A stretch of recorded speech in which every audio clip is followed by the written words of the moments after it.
হয়, মই জুবিন গাৰ্গৰ ন্যায়ৰ সংক্ৰান্তত কেইটামান কথা আপোনাৰ লগত আলোচনা কৰিব বিচাৰিছোঁ। আৰু যিহেতু হয় আপুনি অসম মেডিকেল কলেজৰ হৃদৰোগ বিভাগৰ মুৰব্বী অধ্যাপক, গতিকে মই গোটেই কথাকেইটা চিকিৎসা বিজ্ঞানৰ লগত জড়িত কৰি পেলাই কথাকেইটা পাতিম। আৰু কথাকেইটা ছাৰ মই সামাজিক মাধ্যমত ৰাইজৰ কাৰণে প্ৰচাৰ কৰিম। অ আপোনাৰ সহমত আছেনে এই ক্ষেত্ৰত ছাৰ? হ'ব বাৰু। হয় ছাৰ, প্ৰথমতে মই এটা কথা সুধিছোঁ, যিহেতু পোষ্টমৰ্টেম অলৰেডি দুবাৰ কৰা হ'ল বুলি আমি শুনিবলৈ পাইছোঁ। উম পোষ্টমৰ্টেম, উম গতিকে এই পোষ্টমৰ্টেমৰ ৰিপৰ্টটোক লৈ পেলাই যদি ন্যায় বিচাৰ কৰা হয়, তেতিয়া উম গোটেই বিষয়টো এটা পণ্ড হৈ যোৱাৰ আশংকা আছে বুলি মই আপোনাৰ এটা সামাজিক পোষ্টত পাইছিলোঁ। উম এই সংক্ৰান্তত কি ক'ব ছাৰ? পষ্টমৰ্টেম কৰা হৈছে এবাৰ ছিংগাপুৰত, যিটো ভাৰ্চুৱেল অটপচি বুলি কয়। তাত মানে কোনো কটা চিঙা হয়তো কৰা নাই। বাকী যিবিলাক আমাৰ ইমেজিং বুলি কয়, চিটি স্কেন বা অন্যান্য পদ্ধতিবোৰ থাকে, এইটো ভাৰ্চুৱেল অটপচি, এই তেনেকুৱা ধৰণে কৰা হৈছে।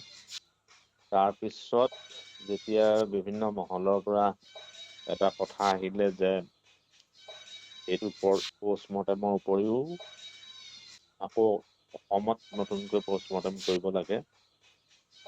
এতিয়া পষ্টমৰ্টেম দ্বিতীয়বাৰ গুৱাহাটী চিকিৎসা মহাবিদ্যালয়ত হ'ল।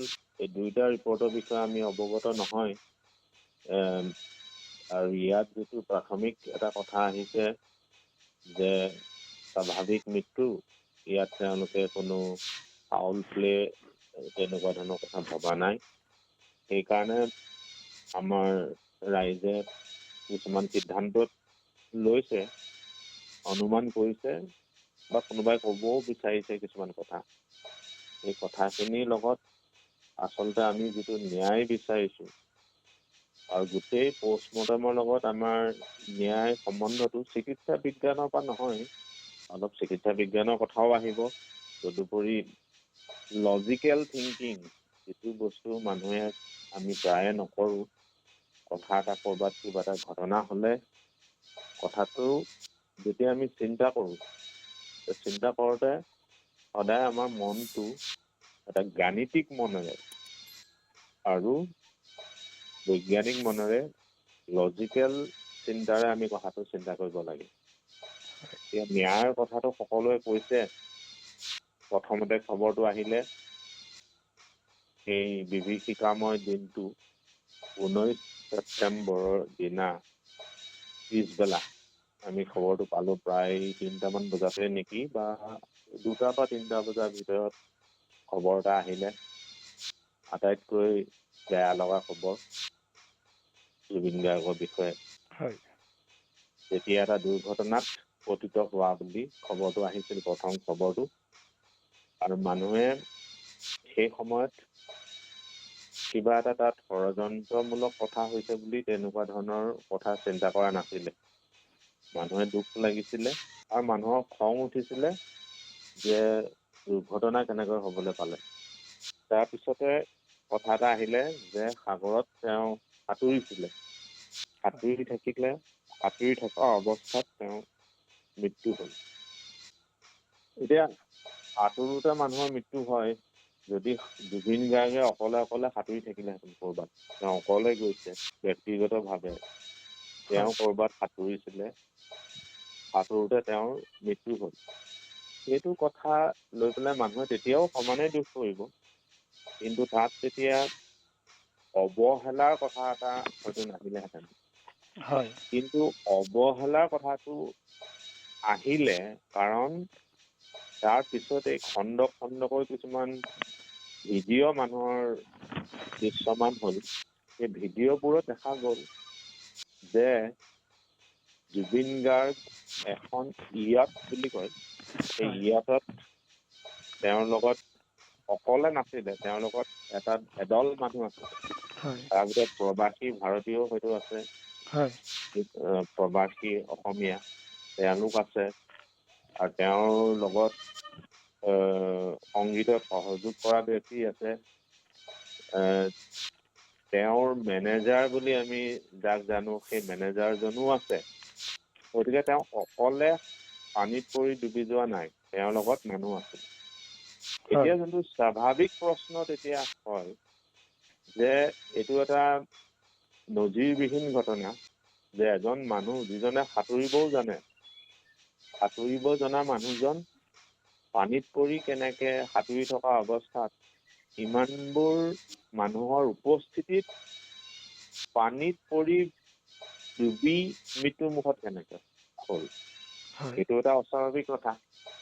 গতিকে এটা অৱহেলা হৈছে যে অৱহেলাবোৰ যদি আমি ক্ৰমাগতভাৱে চাওঁ, হয় প্ৰথম কথা তেওঁক ছিংগাপুৰলৈ লৈ যোৱা হৈছে।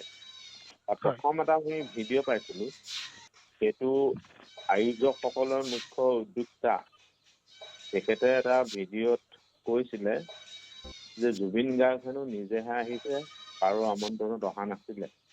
হয় পিছত তেখেতে ক'লে যে নহয়, আৰু এটা ভিডিঅ'ত ক'লে যে জুবিন গাৰ্গক তেখেতৰ আমন্ত্ৰণ মতেই যিটো নৰ্থ ইষ্ট ফেষ্টিভেল, সেই নৰ্থ ইষ্ট ফেষ্টিভেলত জুবিন গাৰ্গ গৈছে। গতিকে প্ৰথম অভিযোগটো হ'ল যে যদিহে এজন অতিথি শিল্পীক ইমান ডাঙৰ এটা অনুষ্ঠানলৈ লৈ যোৱা হয়, তেতিয়াহ'লে সেই অতিথি শিল্পীজনে ছিংগাপুৰলৈ ৰাওনা হোৱাৰ পৰা আৰম্ভ কৰি অসমলৈ ঘূৰি অহালৈকে গোটেই সমস্ত সময়খিনি সেই আয়োজক সমিতিৰ দায়িত্ব থাকে। তেওঁ তত্বাৱধান কৰিব লাগে, তেওঁৰ তদাৰক কৰিব লাগে, তেওঁৰ খাদ্য, তেওঁৰ নিদ্ৰা, তেওঁৰ বিশ্ৰাম সকলোখিনি তেওঁলোকে তদাৰক কৰিব লাগে। আৰু জুবিন গাৰ্গ সাধাৰণ কোনো ব্যক্তি নহয়, তেওঁ আমাৰ জাতীয় শিল্পী। আমি যাক লৈ গৌৰৱ কৰোঁ, যাৰ গানেৰে অসমখন চলে।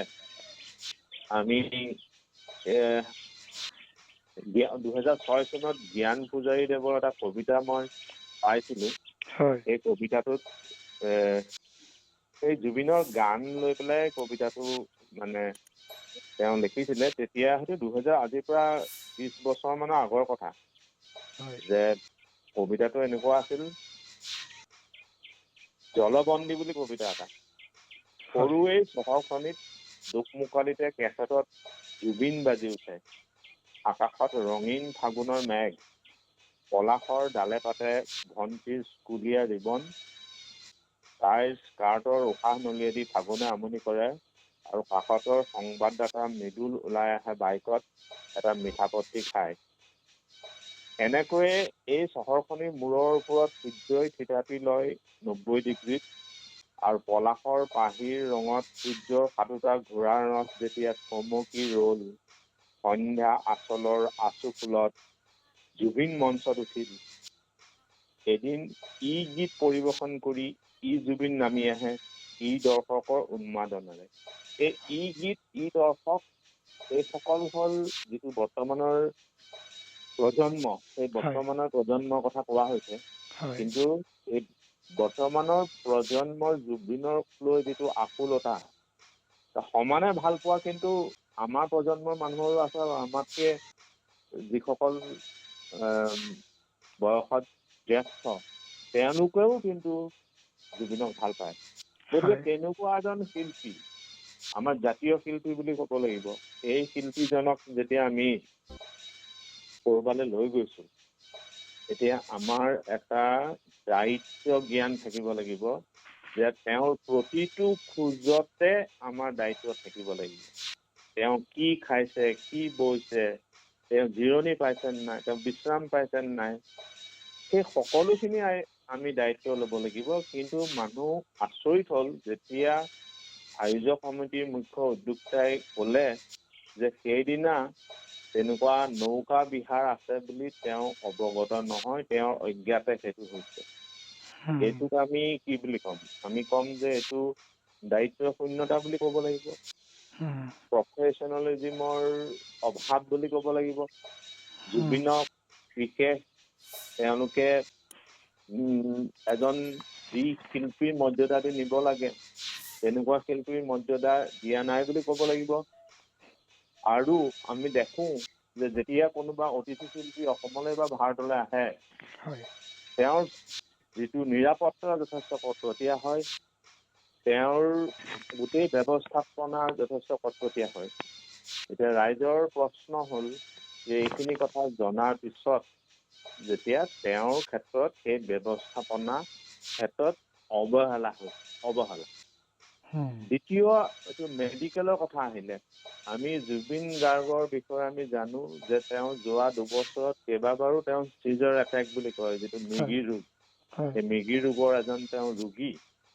গতিকে মৃগী ৰোগৰ ৰোগী এজন তেওঁ পানীত নামিছে, তেওঁ সাঁতুৰিছে, আৰু তেওঁৰ লগতে তেওঁৰ মেনেজাৰ আছে, তেওঁৰ সতীৰ্থসকল আছে, তেওঁৰ সংগীতৰ যিসকলে তেওঁক সহযোগ কৰে তেওঁলোক আছে, আৰু যিসকলে প্ৰবাসী ভাৰতীয়ই তেওঁক সেই নৌকা ব্যৱহাৰৰ ব্যৱস্থা কৰিছিল তেওঁলোক আছে। তেওঁ ভালকৈ ভাগৰুৱা মানুহজনে আমি ভিডিঅ'ত দেখিছোঁ সাঁতুৰিব পৰা নাই।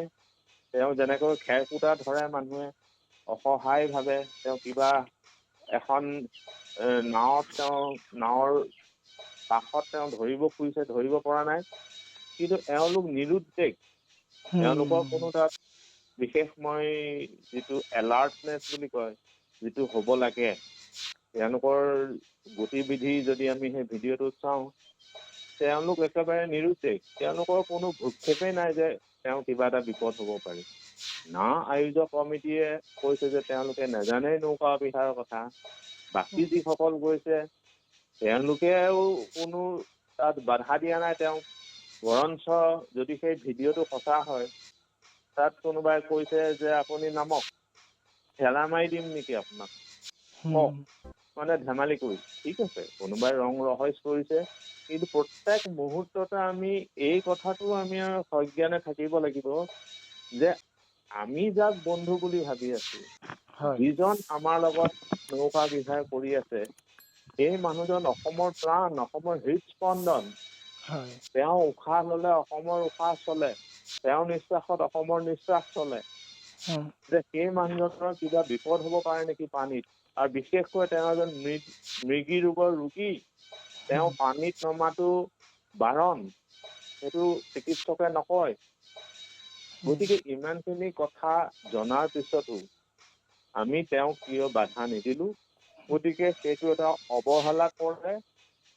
আৰু এটা আচৰিত কথা, সাধাৰণতে পানীত কোনোবা ডুবিব খুজিলে কোনোবাই সহায় কৰি পাৰলে আনে, অলপ ৰিচাৰ্চিটেট কৰিলে মানুহজনৰ আকৌ ভাল হৈ যায়।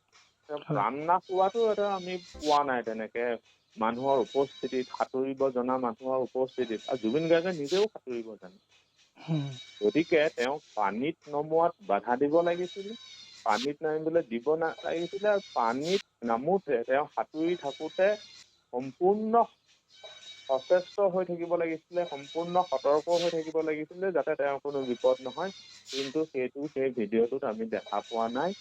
গতিকে অৱহেলাৰ কথা এটা আহিছে। তদুপৰি আমি শুনিছো, আমি সঁচা নে মিছা নাজানো, সেইখিনি চৰকাৰৰ নিৰ্দেশত এখন সমিতিয়ে সেইবিলাক বিবেচনা কৰি আছে। তেওঁলোকে কি ভাষ্য দিয়ে, তেওঁলোকৰ কি প্ৰতিবেদন আহে আমি নাজানো। কোৱা হৈছে যে আগনিশাত তেওঁ টোপনি ব্যাঘাত জন্মিছিলে, আৰু তেওঁ কোনোবাই মাদক দ্ৰব্য মানে তেওঁক সেৱন কৰিছিলে, আৰু তেওঁক কোনো বাধা দিয়া নহৈছিলে। গতিকে তেওঁ নিশ্চিতভাৱে ভাগৰুৱা আছিলে। আমি তেওঁৰ চেহেৰাটো দেখিও গম পাইছো যে মানুহজন অলপ ক্লান্ত হৈ আছিলে। তেওঁৰ শৰীৰত যিটো আমাৰ সম্পূৰ্ণ সাধাৰণ বুলি ক'ব নোৱাৰি, তেনেকুৱা এজন মানুহক আমি পানীত ফুৰাইছো। এতিয়া আৰু এটা কথা আহিলে, যিসকলে জুবিন গাৰ্গৰ লগত আছিলে তেওঁলোক নিশ্চয় জুবিন গাৰ্গৰ বিষয়ে অকমান হলেও জানে যে এই মানুহজনে পানী কিমান ভাল পায়, তেওঁ সাগৰ কিমান ভাল পায়। তেওঁ পানীত যদি ফুৰাই তেনেকে এখন নৌকা বিহাৰ লৈ যোৱা হয়, সেই মানুহজন প্ৰলুব্ধ হব, পানীত জঁপিয়াবই। সেইটো তেওঁ আগতে কোনোবা এখন তেওঁ শেষ চিনেমাখনৰ শ্বুটিঙতো হয়তো তেওঁ তেনেকুৱা কৰিছে। আৰু জুবিন গাৰ্গৰ ফালৰ পৰা মই যদি চাওঁ, তেওঁ যদি অকলে ক'ৰবাত গ'লহেঁতেন তেওঁ নিশ্চয় পানীত নজঁপিয়ালেহেঁতেন। তেওঁ পানীত জঁপিয়াইছে কাৰ সাহসত জঁপিয়াইছে, কাৰ সাহসত সাঁতুৰিছে যে মোৰ কিবা এটা সমস্যা হ'লে মোৰ লগত 15জন মানুহ আছে, তেওঁলোকে মোক নিশ্চয় সহায় কৰিব। তেওঁলোকৰ ভৰসা এটা তেওঁ নিশ্চয় অৱচেতন মনত আছে। জুবিন গাৰ্গটো সুস্থ মস্তিষ্কৰ মানুহ এজন, তেওঁ শিশুৰ নিচিনা সৰল, তেওঁৰ কাৰণে এইবিলাক তেনেকুৱা কাম তেওঁ বহুত কৰিছে সৰলতাৰ কাৰণে। কিন্তু তথাপিও তেওঁ বুদ্ধিহীন হোৱা নাই। তেওঁ ইমানখিনি অন্ততঃ তেওঁ জানিছিল যে মোৰ বিপদ নহয়, কাৰণ মই 15জন মানুহৰ লগত আছো। কিন্তু 15জন মানুহৰ লগত থকা অৱস্থাত যদি আমি ছিংগাপুৰৰ প্ৰাথমিক ৰিপৰ্টটো যিটো পাইছো যে ডেথ বাই ড্ৰাউনিং সেইটোৱে হয়, তেতিয়াহ'লে সেইটো এটা দুৰ্ভাগ্যজনক কথা, চূড়ান্ত অৱহেলাৰ কথা। আৰু গোটেই কাৰবাৰটো যিটো তেওঁ ছিংগাপুৰলৈ লৈ যোৱা হৈছে, যিসকলৰ আমন্ত্ৰণত গৈছে, তেওঁৰ লগত যিসকল মানুহ আছে, এই গোটেই ঘটনাক্ৰম যদি আমি চাওঁ তেতিয়া আমি গম পাওঁ জুবিন গাৰ্গক তেওঁৰ মৰ্যাদাৰে তাত ৰখা হোৱা নাই। সেইকাৰণে ৰাইজৰ অভিযোগ যে তেওঁক অৱহেলা কৰা হৈছে। এতিয়া যিটো ষড়যন্ত্ৰ তথ্য কিছুমান কথা আহিছে যে এইটো এটা মানে হোমিচাইড বা হত্যা বুলি কথা কোৱা হৈছে মানুহে, হত্যাৰ কথাটো মই এইটো নাভাবো যে তেওঁ কোনোবাই বিষ খুৱাই মাৰিবলৈ ইমানখিনি সাহস কৰিব বা ইমানখিনি নিৰ্দয় হ'ব, ইমানখিনি কাষ্টি দিয়া হ'ব, মানুহ ইমান তললৈ যাব পাৰে বুলি মই নাভাবো। মই ব্যক্তিগতভাৱে মোৰ ভুল হ'ব পাৰে, কিন্তু মোৰ ধাৰণাত তেনেকুৱা এটা কিবা হত্যাৰ ঘটনা হৈছে বুলি মই নাভাবো। কিন্তু এটা এংগল ইয়াত আছে, এইটো হ'ল যে যদিহে এই যিটো আমি অৱহেলা বুলি ভাবি আছো, সেইটো ইচ্ছাকৃত অৱহেলা হ'ব পাৰে নেকি? ইচ্ছাকৃতভাৱে তেওঁক প্ৰলুব্ধ কৰা হৈছে নেকি? ইচ্ছাকৃতভাৱে তেওঁক পানীত জঁপিয়াবলৈ প্ৰলুব্ধ কৰা হৈছে নেকি? ইচ্ছাকৃতভাৱে তেওঁক দুৰ্বল শৰীৰে পানীত জঁপিয়াবলৈ প্ৰলুব্ধ কৰা হৈছে নেকি? ইচ্ছাকৃতভাৱে তেওঁ ডুবু হওঁতে তেওঁক কোনো সহায় কৰিবলৈ আগবঢ়া নাই নেকি? এইটো মই তেনেকুৱা হৈছে বুলি কোৱা নাই, কিন্তু তেনেকুৱা ধৰণে কোনোবাই যদি ভাবিছে, সেই ভবা মানুহৰ সেইটো ভবাটো একেবাৰে ফল নথকা কথা বুলি মই নাভাবো। সেইকাৰণেই মানুহৰ যিটোবোৰ প্ৰশ্ন আহিছে যে ইমান চূড়ান্ত অৱহেলাজনিত কথা এটাৰ মাজত তেওঁলোকে ইমান এজন ডাঙৰ শিল্পী, প্ৰাণৰ শিল্পীজনক কিয় হেৰুৱাব লগা হ'ল, আৰু সেই প্ৰশ্ন কেইটা মানুহক উত্তৰ লাগে যে কি পৰিস্থিতিত আচলতে এনেকুৱা এটা হ'বলৈ পালে, কিয় ইমান অৱহেলা কৰা হ'ল। সেইটো হ'ল যিটো আপুনি ন্যায়ৰ কথা কৈছে, সেই ন্যায়ৰ প্ৰাথমিক ভিত্তিটোৱেই সেইটো। তাৰ বাহিৰেও অন্যান্য ন্যায়ৰ কথা আছে, কিন্তু এইটো হ'ল প্ৰাথমিক ভিত্তি যে এনেকুৱা কিবা এটা অৱহেলা হৈছে নেকি, অৱহেলা কিয় কৰা হৈছে, এইটো দ্বিতীয় ন্যায়ৰ কথা। এইটো ইচ্ছাকৃত নে অনিচ্ছাকৃত, এই কথাখিনি গোটেই কথাখিনি সেই ন্যায়ৰ প্ৰশ্নটোৰ লগত জড়িত হৈ আছে। হয় ছাৰ, এটা বিশেষ এটা কথা, আমি যিহেতু সামাজিক মাধ্যমত আপোনাৰ এটা পোষ্ট পাইছিলোঁ যে যিহেতু পষ্টমৰ্টেমৰ দুটা ৰিপৰ্ট লৈ যদি ন্যায় বিচাৰ কৰা হয়, তেতিয়াহ'লে গোটেইটো এটা ফ্লপ শ্বট পৰিণত হোৱাৰ আশংকা আছে। এই বিষয়টোৰ ওপৰত কি ক'ব মতামত ছাৰ? মানে পষ্টমৰ্টমে কেনেকুৱা ধৰণৰ কথাবোৰ ক'ব পাৰে যে মানুহজনে চিপ জৰি লৈছিল নেকি, মানুহজনক কোনোবাই চোকা অস্ত্ৰৰে কিবা আঘাত কৰিছিলে নেকি, বা অন্যান্য কিবা বিষক্ৰিয়া হৈছিল নেকি, কোনোবাই বিষ খুৱাই মাৰিছে নেকি, এই কথাকেইটা তাৰমানে তেওঁক হত্যা কৰা হৈছে নেকি, সেই কথাটো পষ্টমৰ্টমে ক'ব পাৰে তেনেকুৱা ধৰণৰ। কিন্তু এই যিটো অৱহেলাৰ কথাটো পষ্টমৰ্টেম ৰিপৰ্টত নোলায়। কেতিয়াও নাহে। আৰু অৱহেলা যদি ইচ্ছাকৃতভাৱে কৰা হৈছে, সেই কথাটোও পষ্টমৰ্টেমত ক'ব যে মানুহজন পানীত পৰি ডুবি মৰিলে। পানীত পৰি কিয় ডুবি মৰিব লগা হ'ল, সেই কথাটো পৃথিৱীৰ কোনো পষ্টমৰ্টেম ৰিপৰ্টত সেই কথাটো নোলায়তো।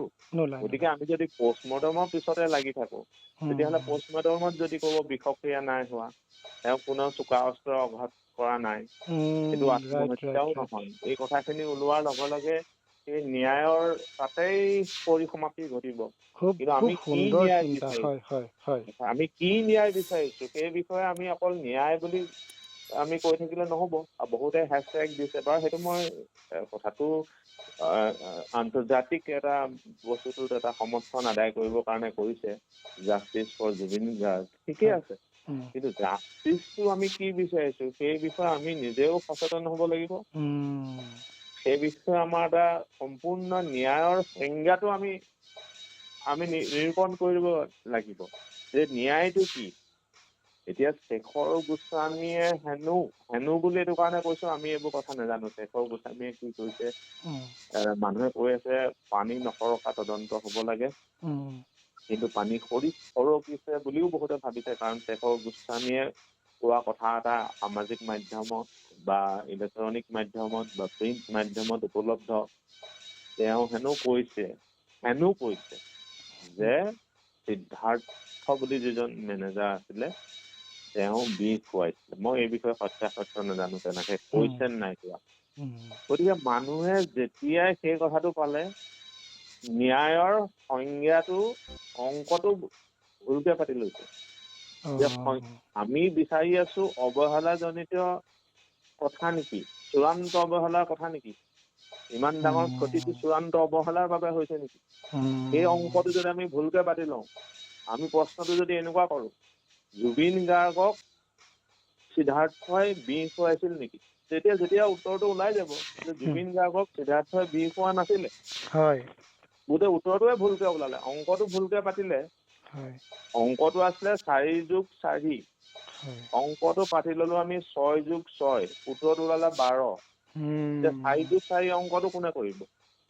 গতিকে মানুহ এনেকে বিভ্ৰান্ত হ'ব পাৰে। গতিকে সেইবোৰ হ'ল মানুহে প্ৰত্যেক মুহূৰ্ততে সচেতন হ'ব লাগিব যে আমি কেনেকুৱা ধৰণৰ ন্যায় বিচাৰিম। আৰু এই ন্যায়ৰ ওপৰতো কিছুমান কথা আছে। যদি অৱহেলা হৈছে, কথাটো হ'ল ইয়াত তেতিয়া অৱহেলা মানে তেওঁক যিসকল মানুহে লৈ গৈছিলে ছিংগাপুৰলৈ বা যিসকল আছিলে তেওঁলোকৰ প্ৰত্যেকেই সেই অৱহেলাৰ বাবে কম বেছি পৰিমাণে জগৰীয়া, তেওঁলোক অপৰাধী। আমাৰ চকুত, সমাজৰ চকুত। আইনে কি কয় আমি সেইটো নাজানো। জুবিন গাৰ্গক ভাল পোৱা গোটেই অসমবাসীৰ ওচৰত সেই অৱহেলাৰ বাবে তেওঁলোক জগৰীয়া। কিন্তু কথাটো হ'ল যে এনেকুৱা ধৰণৰ অৱহেলা কৰিব পৰা এটা প্ৰক্ৰিয়া কেনেকৈ হবলৈ পালে, এইটো এটা বৰ দীঘলীয়া কথা। ইয়াৰ অন্তৰালত এটা পৰিঘটনা অসমত হৈ আছে যে এনেকুৱা অৱহেলা কৰিব পৰা এটা শ্ৰেণীৰ মানুহৰ সৃষ্টি হৈছে। এই শ্ৰেণীটোক মই বেলেগ এটা সামাজিক মাধ্যমত পেজ 3 পিপল বুলি কৈছো, যিসকলে তেওঁলোকে কিবা প্ৰকাৰে সমাজত ধন বা অন্য উপায়েৰে ধনী হৈ বা বিভিন্ন ধৰণে, মানুহ ধনী হোৱাটো কোনো ডাঙৰ কথা নহয়। কোনোবাই যদি ৰাতিপুৱাৰ পৰা গধূলিলৈকে মই টকা ঘটিম বুলিয়ে থাকে তেতিয়াহ'লে তেওঁ ধনী হ'ব পাৰে। কিন্তু সেই ধনী মানুহখিনিয়ে যেতিয়া ধনী হয় তেতিয়া তেওঁলোকে দেখে যে তেওঁলোকৰ দেখোন পইচাটোৰ কাৰণে মানুহে বিশেষ একো খ্যাতি নাই তেওঁলোকৰ।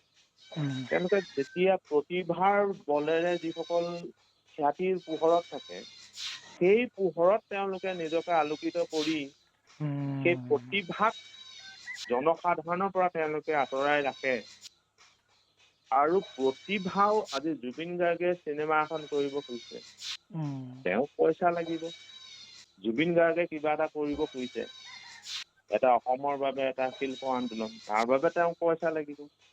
গতিকে সেই পইচাৰ কাৰণেও তেওঁ তেনেকুৱা এটা চক্ৰৰ লগত অনিচ্ছাকৃতভাৱেও থাকিব লগা হয়। এতিয়া অসমত এটা ডাঙৰ সমস্যা হৈছে যে যিসকল ধনিক শ্ৰেণীৰ মানুহ, সেই ধনিক শ্ৰেণীৰ মানুহে কিমান নিস্বাৰ্থভাৱে অসমৰ কাৰণে চিন্তা কৰে, এনেকুৱা ধৰণৰ প্ৰতিভাক তেওঁলোকে কিমান নিস্বাৰ্থভাৱে ভালকৈ সঁচাকে ভাল পায়, তেওঁলোকক পৃষ্ঠপোষকতা কৰে। কোনোবাই তেওঁক নিজৰ কলিজা বুলি কৈছে, কোনোবাই তেওঁক নিজৰ আত্মা বুলি কৈছে। সেইবিলাক কোৱা কথা নে প্ৰকৃততে তেওঁলোকৰ সেইটো সঁচা মনৰ ভাৱ, সেইটো এটা প্ৰশ্ন অৱতাৰণা হৈছে। আজি অসমত একালত থকাৰ নিচিনাকে মণিৰাম বৰবাংদা বৰুৱা, ৰাধা গোবিন্দ বৰুৱা, ৰাধানাথ চাং কাকতি, যিসকল ধনী আছিল যদিও লগতে মনৰ ধনীও আছিলে, তেনেকুৱা ধনী মানুহ আজি অসমত অভাৱ হৈছে নেকি, সেইটো এটা প্ৰশ্ন অৱতাৰণা হৈছে। নহলে যিসকল আমাৰ শিল্পী, যিসকলক লৈ আমি আনন্দ পাওঁ, যিসকলে অসমীয়া জাতিক আগবঢ়াই লৈ যায়, শিল্পীয়ে হওক বা সাহিত্যিক হওক, তেওঁলোক এনেকুৱা এটা ঠেক মনৰ মানুহৰ শ্ৰেণীৰ মাজত তেওঁলোকে আবদ্ধ হব লগা হৈছে নেকি, আৰু যিটোৱে নেকি এনেকুৱা অৱহেলাৰ নিচিনা ঘটনা কিছুমানৰ সৃষ্টি কৰে।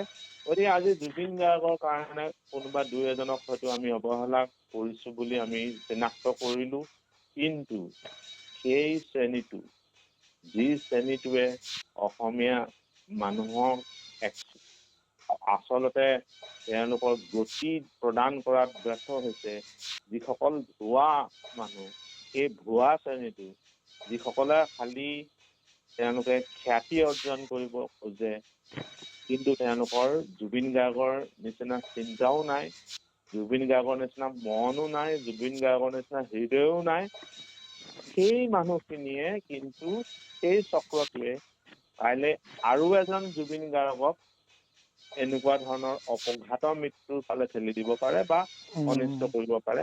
গতিকে সেই ক্ষেত্ৰতো ৰাইজে অকমান কথাবোৰ দকৈ ভাবি কেনেকৈ, বিশেষকৈ মোৰ এটা আহ্বান, অসমৰ যিসকল সচেতন ধনী শ্ৰেণীৰ মানুহ আছে, তেওঁলোকে অলপ মনবোৰ বহল কৰি, অন্তৰ বহল কৰি জাতিটোৰ কাৰণে তেওঁলোকে ভালকৈ চিন্তা কৰিব লাগে, এই কথাটো মই ভাবো।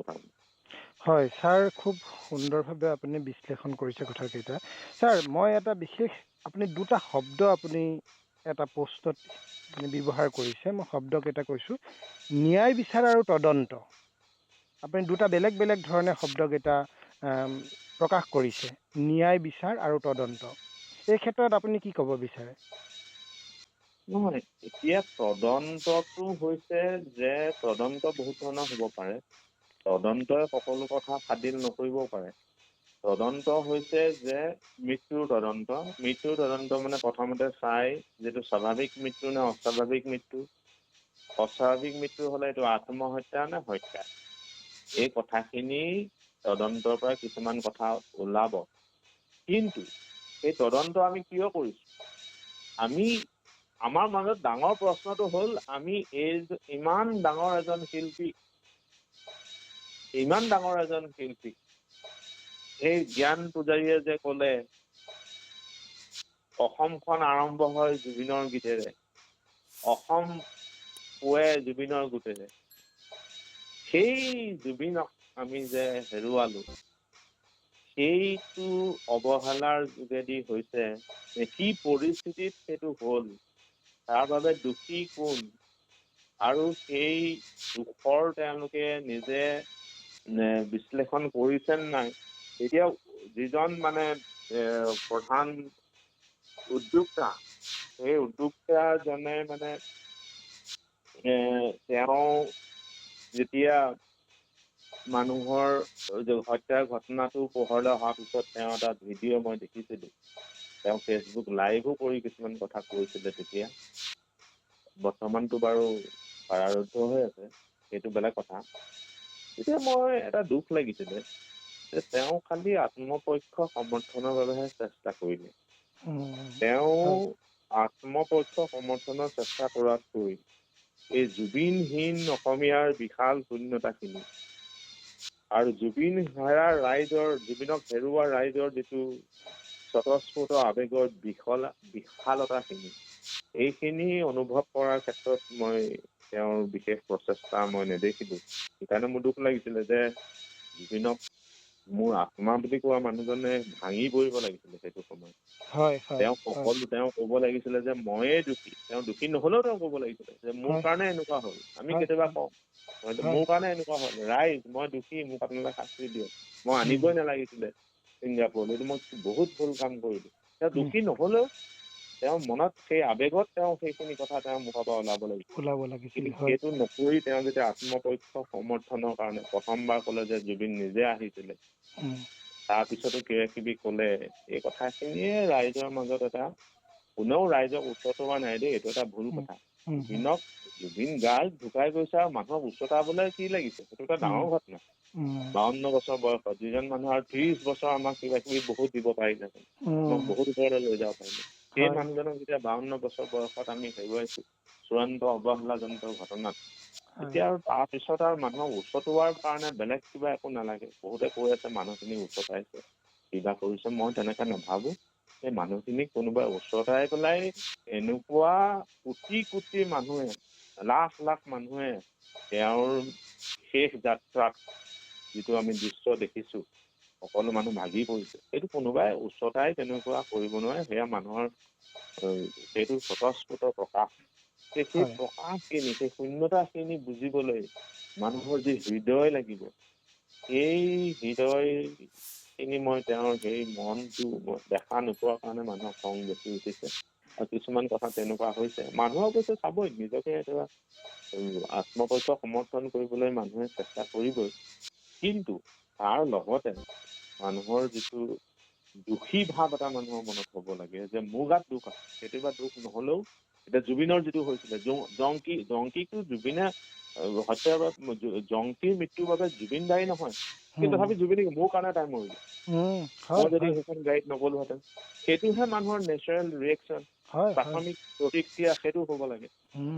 কিন্তু যেতিয়া মানুহে সেই প্ৰাথমিক প্ৰতিক্ৰিয়াটো দেখা নাপালে, জুবিনে তেনেকে দুখ কৰিছিলে, মোৰ কাৰণে তাই মোৰ এইক বচাই দে, মই তেওঁ যেতিয়া গাড়ীবোৰ ৰখাব খুজিছে ৰাস্তাত দুৰ্ঘটনাৰ পিছত, তেওঁ হস্পিটেললৈ লৈ যাব লাগে, ভনীয়েকৰ মৃত্যু, এনেকুৱা এটা আৱেগজনক কথা, তেনেকুৱা এটা আৱেগ যদি মানুহে দেখা পালেহেঁতেন, তেতিয়াহ'লে হয়তো তেওঁৰ বিষয়ে মানুহে মই নাভাবো যে কিবা মানুহৰ আজি যিটো ক্ষোভ হৈছে, জাগৃত হৈছে, তেনেকুৱা ধৰণৰ একো নহ'লেহেঁতেন। আৰু এইখিনি কথাই মই ভাবো যে ন্যায়ৰ ক্ষেত্ৰত মানুহে যিটো ন্যায় বিচাৰিছে, সেই ন্যায়, সেই কথাখিনি আচল কথা এইখিনিহে বুলি মই ভাবো। বহুত বহুত ধন্যবাদ ছাৰ, আপোনাৰ লগত যথেষ্টখিনি আমি সময় কথা পাতিলোঁ, আৰু আপুনি ইমান এটা গুৰুত্বপূৰ্ণ বিভাগত, মেডিকেল কলেজত